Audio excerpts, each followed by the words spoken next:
Hello WhatsApp guys, কি অবস্থা সবার? আশা করি তোমরা সকলেই ভালো আছো। আমি ভালো আছি। তোমাদের মাঝে নিয়ে এসে রাখলাম একটি নতুন ভিডিও।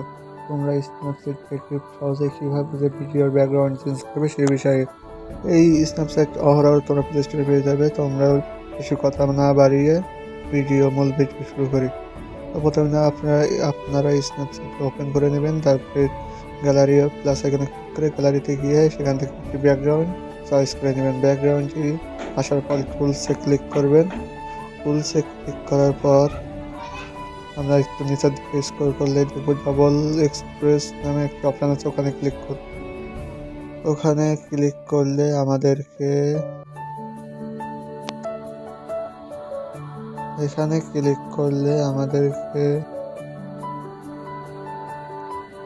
এই যে গ্যালারি প্লাস অপশন থাকবে, এখানে আমরা ক্লিক করব।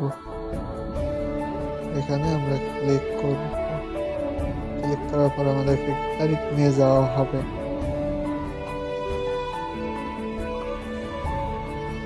এখান থেকে আমরা একটা ছবি চয়েস করে নেব, এর ভিতরে ভালো করে ফিট করে দেবো।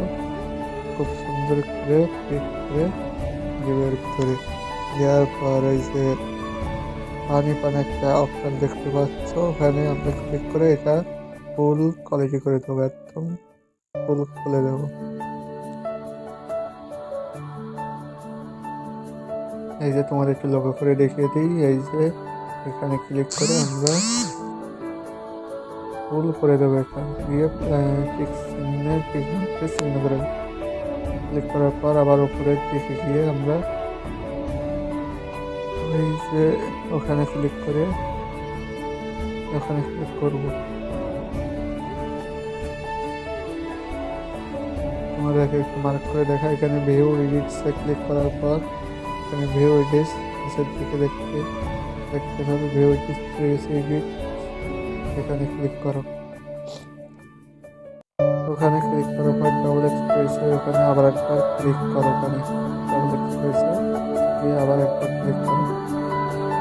এরপরে মূল খেলায় এখানে ক্লিক করার পর এই যে বিরাজ চিহ্ন দেখতে পাচ্ছ, ওখানে ক্লিক করো। বিরাজ চিহ্ন ওখানে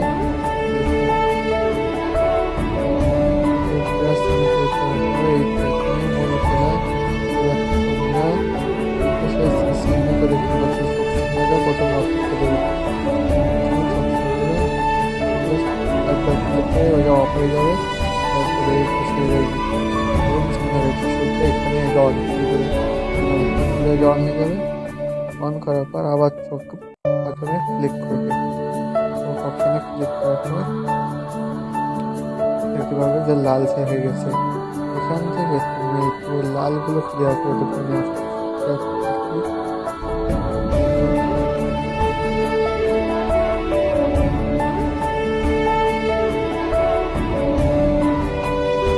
দেখতে পাচ্ছি আমার ছবির ব্যাকগ্রাউন্ড আস্তে আস্তে ঠিক আছে।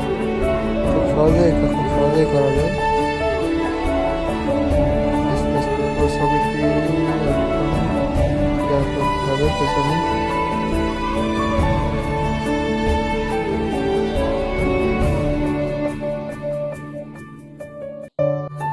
এভাবে তোমরা সম্পূর্ণ ছবিটি এভাবে কালারিং করে নেবে আস্তে আস্তে।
দেখতে পাচ্ছ যে আমি আস্তে আস্তে পুরো ছবিটির ব্যাকগ্রাউন্ড এইভাবে ক্লিয়ার করে পরিষ্কার করে নিচ্ছি। তারপরে এক্সপোর্ট ক্লিক করবে, এক্সপোর্ট ওখানে ক্লিক করার পর শেয়ার অপশনে ক্লিক